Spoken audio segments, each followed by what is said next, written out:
कोरटकरला तेलंगणामध्ये लपण्यास काँग्रेसने मदत केल्याचा आरोप परिणय फुकेंनी केलाय। कोरटकरचा मोबाईल सापडला, काँग्रेसचा नेता समोर येईल असं परिणय फुके म्हणाले।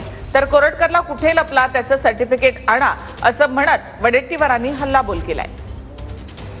तेलंगणामध्ये ते काँग्रेसच्या एका नेत्याकडे लपून होते आणि यामागे निश्चितच कोरटकरला वाचवण्याचा प्रयत्न काँग्रेसच करत होती हे स्पष्ट झालेलं आहे।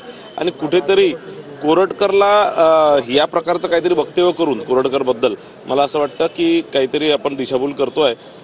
या कोरटकरवरती कडक से कडक कारवाई होणार आणि हे मला असं वाटतं की या प्रकारचं काहीतरी बोलून अमोल मिटकरी काहीतरी दिशाभूल करतात। त्याचा सीसीटीव्ही फुटेज त्या हॉटेलमधलं काढल्या घेण्याची माहिती आमच्याकडे आलेली आहे। तिथे एक कोंडावर नावाचे अधिकारी आहेत, ते क्राईम ब्रांचला आहेत, ते भेटल्याची माहिती प्रथमदर्शनी आमच्याकडे आली आहे। आम्ही काय हॉटेलच्या वेटरकडे ती माहिती गोळा केली।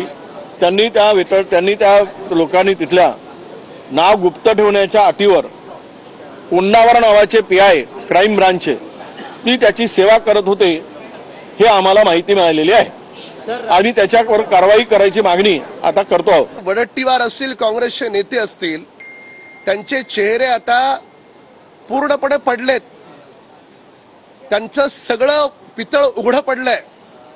तो तेलंगणामध्ये विजय अंकलम या काँग्रेसच्या नेत्याच्या घरी सापडतो।